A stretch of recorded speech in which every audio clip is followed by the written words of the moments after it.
Velkommen til dette første møde. Jeg håber, I har haft en god sommer. Og vi har et fint program, og vi skal tale mere om det efter foredraget. Men først vil jeg give ordet til Irina Bjørnø. Som navnet siger, så er der lidt russisk, eller meget russisk, og der er noget dansk i også. Og det vil du fortælle meget om fra din karriere som forsker og forfatter, og med et anliggende om russisk og dansk. Vi har glædet os meget til det, så velkommen til det. Jeg kommer fra Rusland, og jeg kalder min foredrag som historien om 4 tabte bogstaver. Og så faktisk, jeg var ikke født i Rusland. Jeg var født i USSR, som de hedder på den tidspunkt. Og så jeg siger, de tabte land, tabte værdi, tabte sprog og tabte bogstaver. Jeg vil sige, at jeg er flygtning. Og hvem er flygtninger? Flygtninger er mennesker, som flytter fra sit eget land. Og de ikke flytter kun fra landet. De flytter fra sprog, fra kultur, fra værdier, som de var i den land, fra vennekreds selvfølgelig, og de flytter fra sin egen alfabet. Så jeg flytter fra min kyrillisk alfabet til jeres specielt dansk alfabet, som har bogstaver, som jeg har ikke kunnet forestille, for eksempel Ø. Og det vi skal snakke om lighed og forskel. Hvad er det for noget russisk og dansk? Når jeg kom her i Danmark, så for mig det var ikke kun chok at sige jeres land, jeres, jeg vil sige, fællesskab og velfærdssamfund, relativt til den, som jeg oplever i kommunistiske Rusland. Og jeg var født i kommunistiske Rusland, opvokset der, fik uddannelse som fysiker. Så jeg fik uddannelse på Best Universitet i Moskva, og fik doktorgrad der i fysik. Jeg kom her i Danmark til at undervise til jeres studenter, noget som hedder fysik og matematik. Og så jeg var ansat på DTU, Dansk Teknisk Universitet, som lektor, og undervist 12 år der til studenter fra hele verden. På engelsk. Igen, for mig det var meget svært, hvorfor jeg er her i Danmark og skal undervise på engelsk. Fordi alle bøgerne på matematik og fysik, de er på engelsk. Sådan det er et internationalt sprog. Så for mig det var skift til russisk, til daglig engelsk, og så jeg var gift, dansk gift. Og så det om hjem, jeg skal snakke kun dansk. Så det var sådan, bum, bum, bum, hvem jeg er. Ja? Så, og i russisk alfabet, vi har 33 russiske bogstaver. Og i Danmark, jeg fandt det kun 29. Og det er den 4 tabte bogstaver, som jeg omtaler i det. Det er den, jeg veksler russiske med dansk. Og så jeg har skiftet, som jeg siger her, min slavisk mentalitet, som er meget underkastet, så det er meget venlig, til lidt mere gå på måde dansk, du skal vise sig. Og jeg har skiftet mit russisk sprog ud med det danske sprog. Jeg har skiftet Marx og Lenin med Glistrup. Ja, det er sådan, jeg kom med Lenin, og Glistrup var på TV på den tid. Og jeg siger, hvem er den sjove med mig sjov stemme? Så min mand siger, det er Glistrup. Okay. Så jeg har skiftet min modersmål ud med min modersmål. Eller som jeg siger, familiesmål. Så fordi det er ikke min modersmål. Men lige nu jeg præsenterer, og jeg er meget glad for Gerda, som giver mig mulighed at komme her. Jeg sidder i bestyrelsen, noget som hedder modersmålsselskab. Og det er selvfølgelig, de bestyrer dansk sprog, men faktisk er jeg første udlænding eller flygtning, som flytter til denne modersmålsselskab. Så jeg prøver også lille smule, uanset min accent, forstå, og så også værdi i denne dansk sprog. men også måske tilføje noget nyt. Og så begyndte jeg at skrive, og de starter stille og roligt. Så jeg skriver digter, jeg skriver historie, og jeg skriver elektroniske bøger. Jeg hører til den generation, som siger, at økologi er vigtigt for overlevelse af vores jord. Derfor jeg kan sige fremtiden, selvfølgelig jeg elsker bøger, men fremtiden ligger ikke i papir. Fremtiden ligger elektronisk. Elektronik, det virker sådan, som du kan skaffe og sende til alle mennesker på jord i løbet af 5 minutter, så alle mennesker på jord kan læse uddrag i din bog eller noget. Og så vores skov var udryddet så meget, som jeg tænker, en af den mine tanker, mindre CO2-udslip. Og derfor jeg startede min egen forlag, elektronisk forlag, som hedder Bell Books. Books for Easy Living. Så begyndte jeg at dele mine tanker med hele verden. Og nu jeg står her foran jer, danske forfatter, og prøver at forklare mig selv faktisk. Ja? Så tak for at jeg kan komme her. Hvordan kvinder i Rusland i 80'erne, eller måske efter krig, hvordan de var, fordi mange ting, vi tænker, at Rusland de var undertrykt, og det var ikke frihed for kvinder. Nej, det var frihed for kvinder, og det var ikke undertrykkelse på den måde.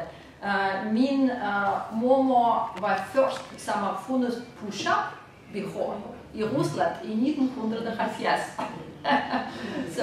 Og jeg husker, når jeg gik på gaden sammen med hende, og hun var handicappet kvinde fra 20 år gammel, og hun hældte på en side.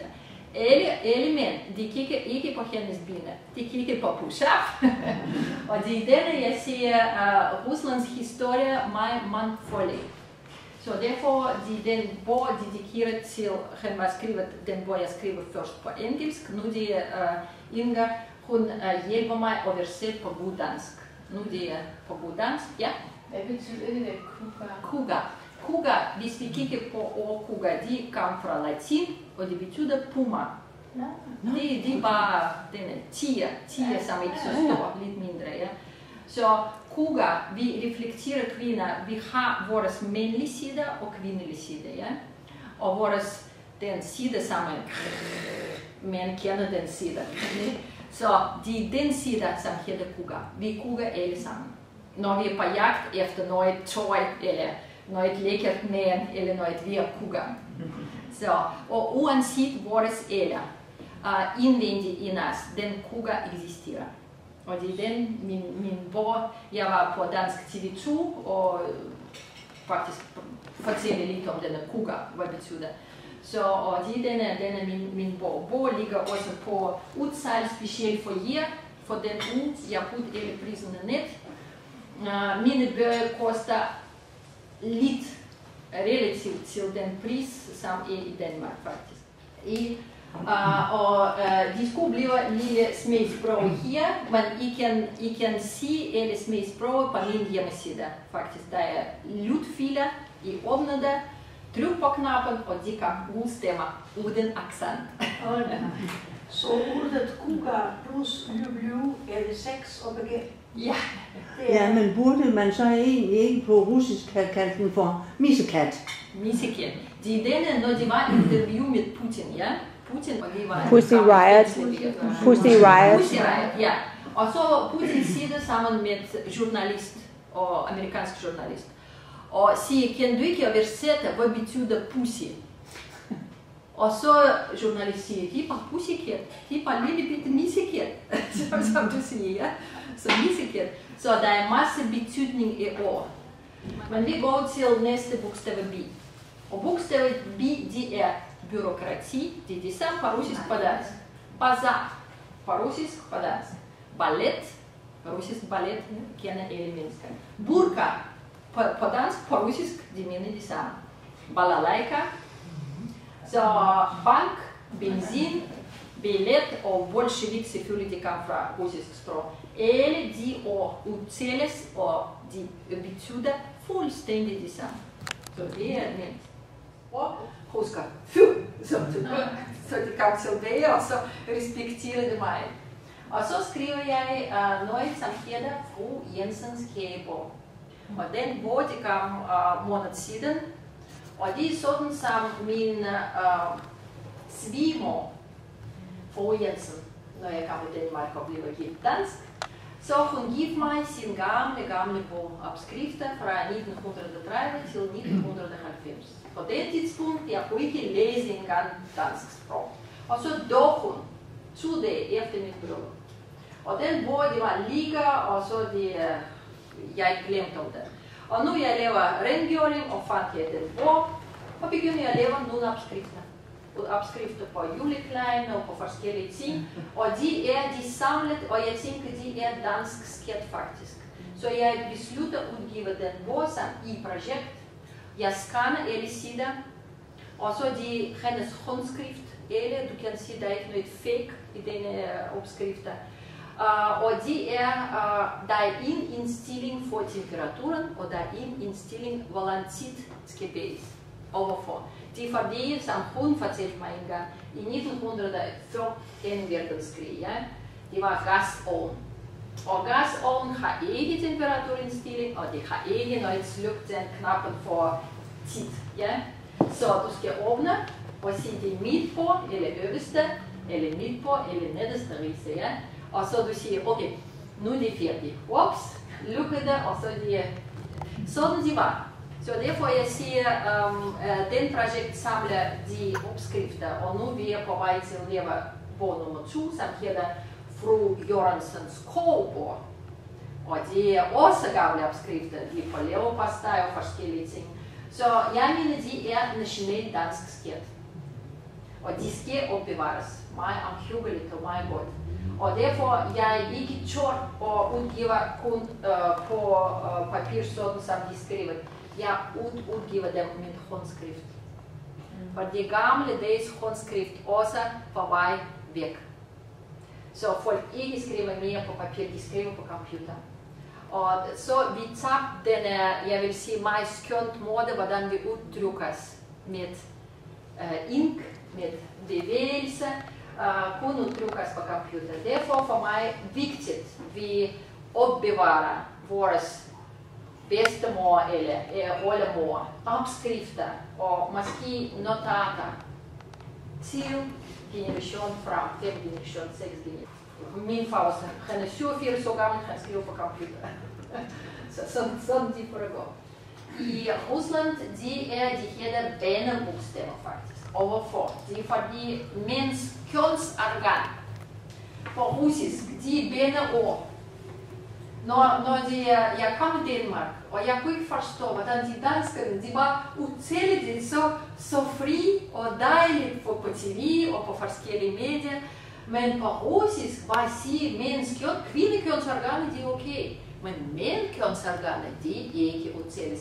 Putin har ingen kønsorganer der. Nej, vi må ikke udtale det. Nej. Derfor, han lever i 1. juni den år, specielt lov. Den baner skal fjernes fra alle medier. Og faktisk, nu jeg udtaler for jer, det hedder pik på dansk, og det hedder hui på russisk. Men hvis I siger denne 3 bogstaver hui i en eller anden forsamling, russisk forsamling, de siger fju. Ja, sådan det foregår, jeg ved ikke hvad. Og jeg siger, long live dansk demokrati, fordi hvorfor nogle politikere skal bestemme, hvordan de skal udtales eller siges noget i aviser, i medier og på TV. Ja? Så det er faktisk mere fri her. Jeg er russisk med 29 danske, og resultat til den, min mor har tatoveret 4 bogstaver på mit hjerte. Og det hedder, jeg lavede RUSSR. Så de mange mennesker spørger, hvor det kommer fra. Jeg siger, sådan jeg er. Så made in USSR. Så faktisk, jeg har ikke skam til at komme fra kommunistiske land. Fordi 5.000 russer, som bor i Danmark, der er kun 5.000 russer. Vi har ikke så store, jeg vil sige, russisk samfund. De fleste af dem er kvinder, som er gift med dansk mænd. Men forskellen er, de fleste af dem, de er gift mellem 3 og 7 år. Og bagefter, så de familie ikke virker mere. Så jeg er gift 25 år. Så jeg er eneste russisk i Danmark, som holder danske mænd. Og så han stadigvæk han er professor, og han stadigvæk, hver dag han spørger mig, du stadigvæk elsker mig? så det er meget, meget sjov måde at udtrykke sig selv, fordi vi er forskellige kulturer, forskellige baggrunde. Og selvfølgelig vi har den gnidning i vores selskab, eller jeg siger familie, ja. Men vi fandt løsning. Og første 5-6 år, når jeg var her i Danmark, jeg var skammer, jeg kom fra kommunistiske land, men jeg skammer mig ikke mere. Fordi jeg mener, de værdier, som jeg bringer her, åbenhed og jeg vil sige, gode hjerter, og jeg hjælper utrolig mange mennesker, de er også gode værdier. Og de kom fra min kommunistiske baggrund.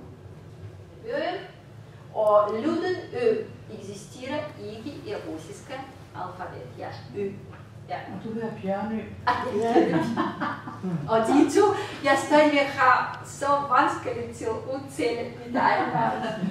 Bjørnø. Nej, jeg kan ikke. Hvordan I lever den lyd. Men som jeg siger, forskellen mellem dansk og russisk, de er vokaler. I dansk sprog, vi har 50 vokaler, og i russisk, vi har 8 vokaler. Og når de danskerne begynder at forklare mig, hvordan de kan mig til at udtale 1000 gange, og jeg kan ikke til, og de siger, Så fordi der er ikke vokaler nok.